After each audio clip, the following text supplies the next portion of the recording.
in a second, right? Okay. They're going to be right here. Okay. This is just awesome.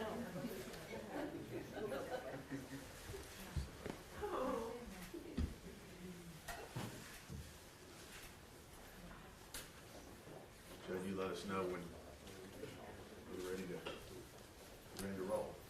Yeah. So I do want to thank everybody for being here today. I know it's an exciting event. I'm going to turn it over to Senator Hagerty to welcome the guest of honor home. So if three of you want to have a seat, and then I know you've got some opening remarks, and then we'll turn it over to questions from the media. I see these mics here, Judge. Do we need to put them on, or we're good? Y'all all good? Yeah, you can Y'all step good? there, sir. Okay.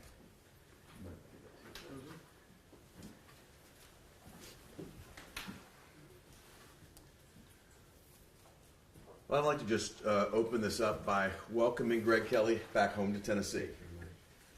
We've been working on this for a long time, more than 3 years, as a matter of fact. And as Ambassador Emanuel and I discussed, his pledge to me was that he would work as rapidly as he could to see you home from Japan, and I would be here today to welcome you home. And so I'm delighted to Thank you. And I'd like to say this too. Greg Kelly is a man who's had a storied career. He's been a remarkable businessman and leader here in the United States. He's helped build the economic alliance between the United States and Japan for decades. He's had an incredible career at one of the most important companies here in Tennessee, a company that has built its presence here and employed thousands of Tennesseans. And Greg was looking forward to his retirement from that storied career, and unfortunately his retirement was cut short. A very regrettable situation that occurred. It took over 3 years to get him home, but today I'm delighted to be here to welcome Greg back. So welcome again, Greg. Something I'd like to do, though, Greg, is acknowledge the many, many people that have been involved in getting you back home. Our interest in seeing you back here spans 2 presidential administrations. And there are a number of people that I'd like to thank. First and foremost, I want to thank Ambassador Rahm Emanuel. He pledged to me, going through his confirmation hearing, that this would be his top priority when he got to Japan. And he absolutely lived up to his word to me and made certain that he did everything he could on that end to see that you got home quickly. And I very much appreciate his effort. But I'd also like to thank a number of other people that have been involved in this. It includes 2 secretaries of state.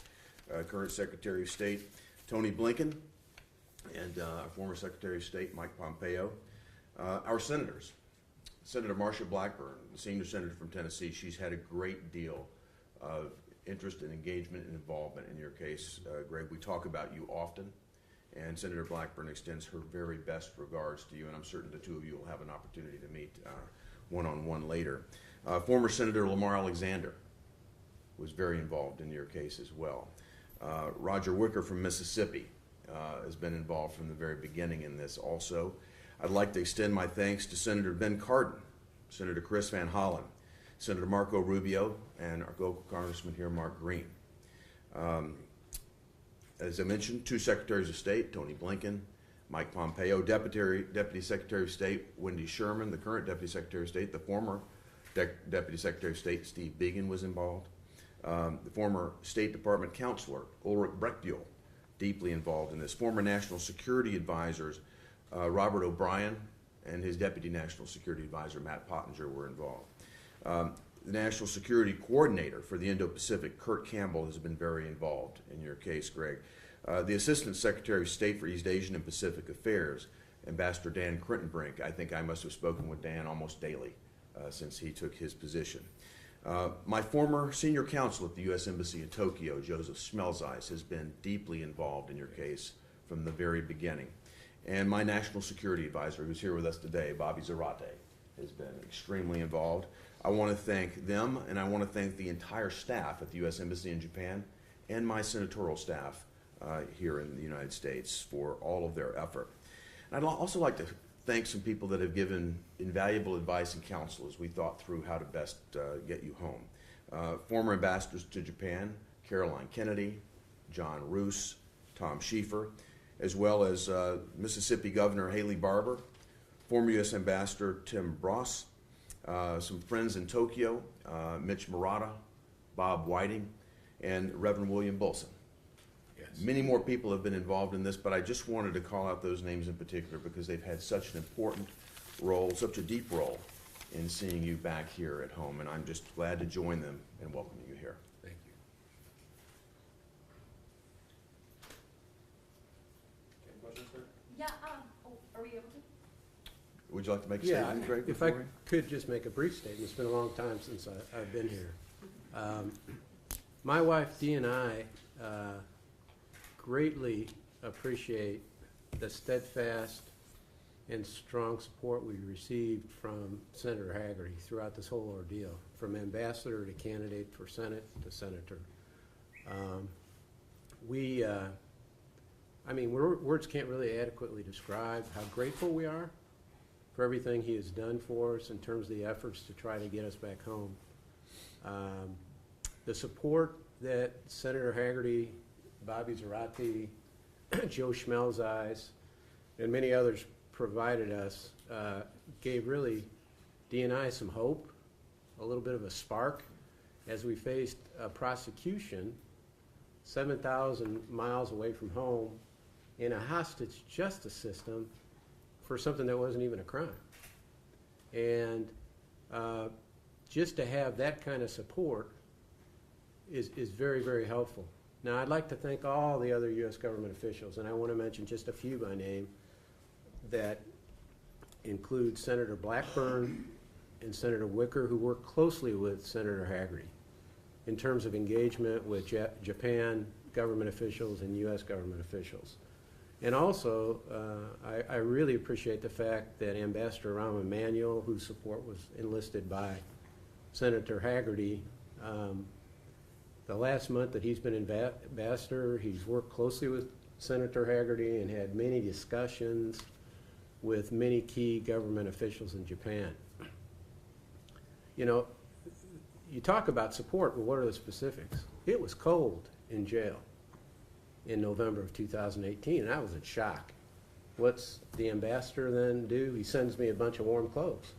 That was good. The prosecutors usually don't let people out from bail. Carlos Ghosn was in solitary confinement for not being paid and not being promised to pay for 120 days. Well, the prosecutors, I urgently needed neck fusion surgery. I was 62 years old. My surgery date had already passed, and I was way overdue. Ambassador Hagerty stepped up with my attorney and got my bail granted much sooner than typically happens. I was able to have surgery only about a month late instead of several months later. A week after the surgery, he invites me to his residence, him and his wife. And he said, you know, I realize this is a corporate matter. I'm going to expend my efforts to try to get this thing resolved for you. Even after he was no longer in the government, but as a candidate for Senate. I mean, he had no official position. He still would contact Dee and me regularly. He would talk to government officials, trying to figure out how to best resolve the situation. And then after being in the Senate, to get the bipartisan support in the efforts to secure my release, I greatly appreciate. Senator, I mean, you just don't know how grateful Dee and I are. It's just, there's no place like home. It's been my honor to help you, Greg. Well, thank you very much. If I may just spend 1 minute and talk about my case. This was a case where a trial showed there was no crime. It was an issue that should have been resolved by Nissan's board.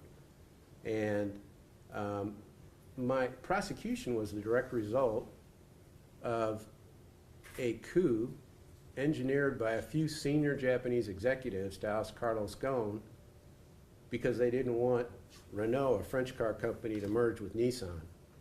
And in fact, at trial, one of the leaders of the coup testified the members of the coup were much, much against a merger because they thought it would destroy the essence of Nissan.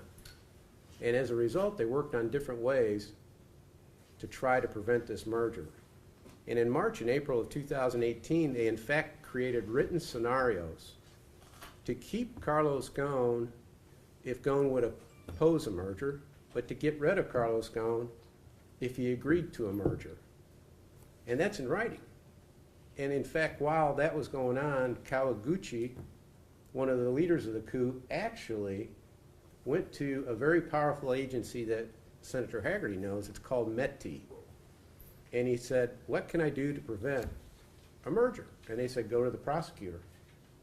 And that's what they did. The prosecutor said, we're not going to prosecute this Nissan unless you plead guilty. And because Nissan wanted Ghosn out and didn't want a merger, the leaders of the coup said, yeah, Nissan will plead guilty. If they had not pled guilty, there would be no case. So much for reporting. The single charge was whether an unfinalized compensation agreement should be reported in the annual securities report. Nissan was never obligated to and never paid Carlos Ghosn any money. Nothing was reportable, and I'm innocent. Now, one of the leaders of the coup, Harry Nada, actually gave a statement 9 months after my arrest. It's in writing. He gave it to Nissan's attorneys. His attorney was present. He admitted, hey, what we were trying to do was retain a very valuable individual, Carlos Ghosn, after he retired for future services, including consulting and a covenant not to compete, and not for past services. And therefore, nothing to report. So Nada admitted that there was nothing criminal. In fact, Nada's statement was never produced by Nissan to the prosecutors. And that to me is remarkable. The court ruled that on every fact and issue in the trial in my favor. For example, there was supposed to be a conspiracy that began in April of 2011. The court said, no conspiracy. Everything that Saikawa-san, who was former CEO, and I did to try to retain Carlos Ghosn with the help of attorneys by writing agreements that were never finalized. Not lawful, not unlawful. You don't have to disclose that. The primary witness, Toshiaki Onuma, the court ruled everything that this guy said you can't believe. In fact, the documentary evidence contradicts what he has said and what he's testified to. And finally, there were some things the court did disapprove of that Ghosn and Onuma did, and they said clearly I wasn't involved. So my legal team, Jamie Wareham is one of the key lawyers on this legal team, is going to appeal the case and try to obtain a full acquittal, because I got a mostly acquittal in a 99.4% jurisdiction. But I can tell you to round this thing out, I mean, I can only imagine what it might be to be a U.S. Senator. You got to represent your state, you got to represent your country, there's Ukraine, there's everything else going on. I'm just a citizen. What this man has done for me the last 3 years, Yep. and my wife, we can never thank you enough. Thank you very much, Senator Hagerty. Thank you. Senator Hagerty, I have a question for you. And by the way, welcome home, sir. Senator Aaron Goldberg with the Tennessee Star. Why didn't you sign Senator Ernst's letter signed by 41 of your other colleagues to the President demanding American action to give Ukraine the tools needed to set up a no-fly zone in Ukraine by expediting the transfer of fighter jets and other capabilities through NATO allies and European partners to Ukraine? Because I continue to have concerns about this administration's ability to execute. When this was first brought up, you had Secretary of State Blinken give the green light to do it. And then a day later, the Department of Defense came and blocked it. I've asked for a secure briefing, classified briefing, to understand what was the rationale for that. And I intend to get that this week, but I didn't have the information I needed to sign on to something like this. Thank you, sir. One more. What is your comfort level with confronting the Russians through proxies? And I guess also, what is your confidence in Biden's handling of the crisis? I think the crisis has been greatly exacerbated by a set of policies that began back at the very beginning of the Biden administration. This goes back to killing the Keystone XL pipeline, about killing drilling on federal lands, about shutting off Anwar, about taking us from a position where the United States was energy independent.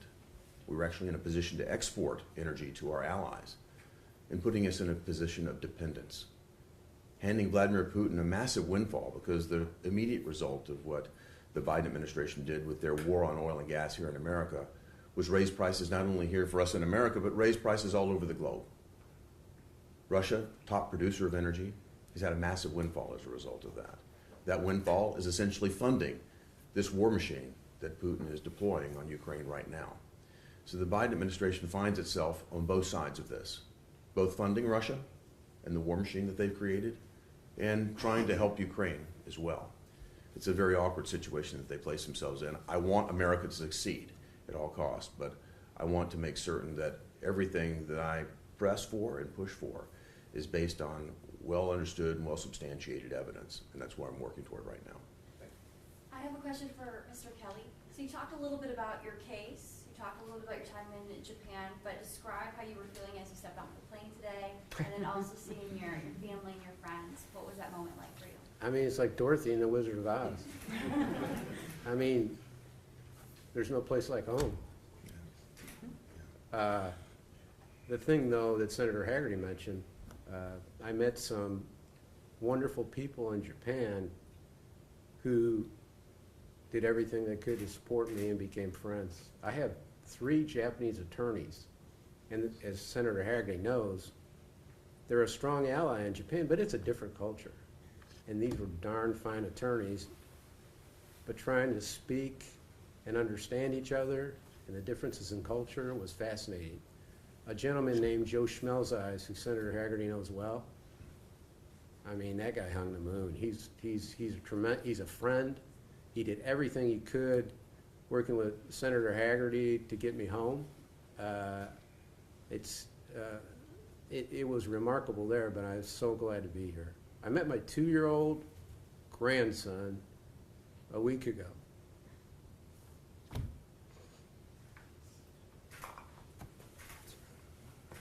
It was fantastic.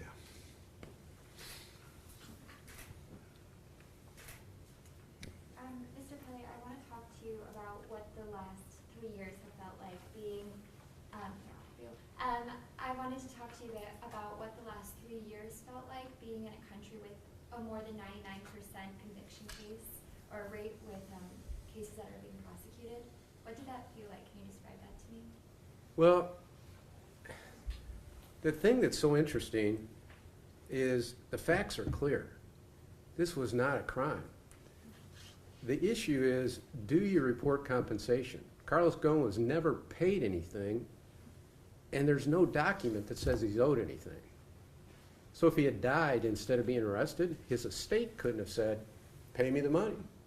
Or if he had left for Ford, which we were worried he might leave for, or Volkswagen, he couldn't have said, you owe me money. So what is there to report? So the facts, it's not a criminal issue. The 3 attorneys I had that were also teamed up with Jamie Wareham, who's one of the best litigators I ever met, were formidable. They were outstanding. But the system is designed to convict. It's a prosecution system. It is not a criminal justice system. And I could give you 100 examples. As a lawyer, not a trial lawyer, but as a lawyer, some of the most fascinating things that we all take for granted in this country, the protections we have as citizens, if we get caught in this situation, you just don't have in Japan. I mean, I mentioned Nada, who was one of the leaders of the coup, gave a statement that said this was for future services in writing. That was never produced. Amazing. That wouldn't happen in the U.S. So it was relaxing because I had good facts, but stressful because you're facing a wall, and we climbed over that wall. 7 of 8 years I was acquitted on. The 1 year is illogical. And the other thing is, having her,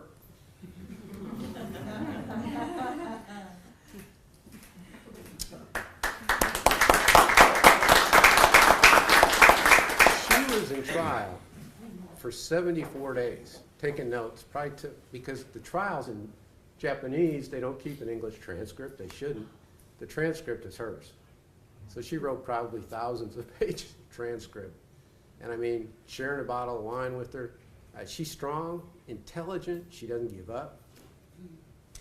I can attest to that. So I kind of hit the lotto. Can I ask you a follow-up with that? I know you and your defense team are planning to appeal. What's next after you make that appeal? What do you have to do here in Tennessee that you're trying to get done? In Tennessee? Yeah, what are you trying to get done next? In Tennessee, I have some very good friends, many of whom are here. I need to drink a little wine and beer with them and catch up. I haven't seen them for 3 years. Yeah. I'd like to get back with the family. And really, the next few months, Dee and I are going to have to travel all over the country to personally thank people that have really stepped up and tried to help. I mean, number one, for you to come today, it's just amazing. But what he's done the last 3 years for our family, I mean, I just don't know how to ever repay it. Well, there's one thing that comes from this, though, Greg, and that is this has been an issue between America and Japan. And I'm so glad to see you home today because the strategic relationship that we enjoy with Japan is significant. When I served as ambassador there, you know, it's a hot part of the world. Yeah. It certainly has informed my thinking about the types of challenges we're facing today with Russia and Ukraine because I was there with the largest component of U.S. military anywhere in the world, which is stationed in Japan, at a time when North Korea was launching rockets overhead and China was in a very aggressive posture. We need to get back to our strategic alliance with Japan. I think that having this situation move to getting you home allows us to focus much more on the strategic issues that we've got with Japan, and our alliance needs to be stronger and will be stronger as a result. Honestly, I just had one more question. I don't think a lot of Americans know what a Japanese detainment center looks like. How would you a Japanese detainment center? The detention center. What's it look Detention like? center. How would you describe the conditions that you were in for those days that you were held there?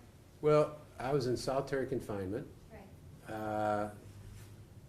The cell was probably about as big as this table in area. You had to sit a certain way all day.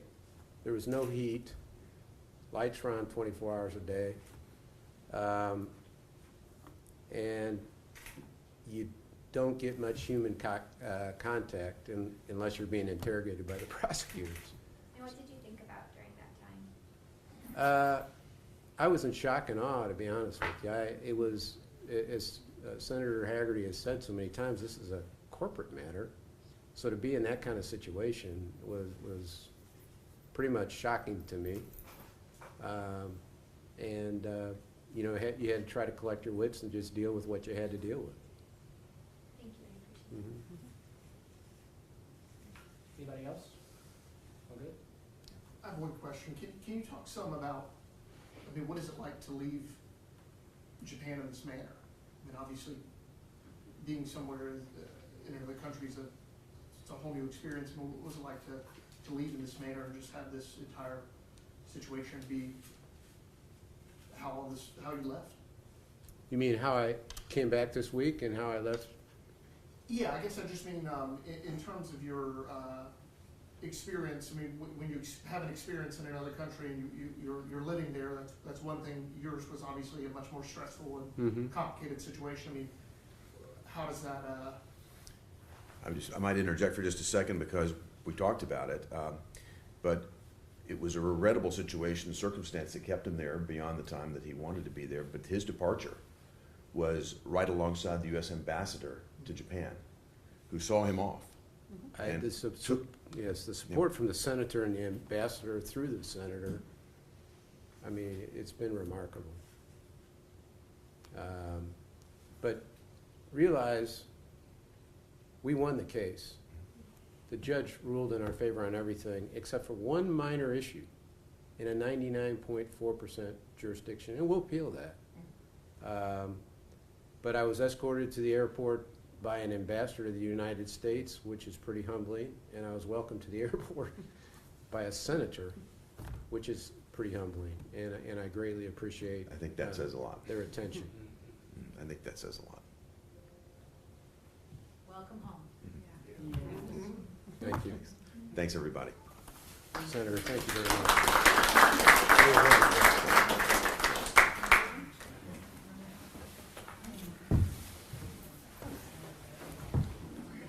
Your finest asset.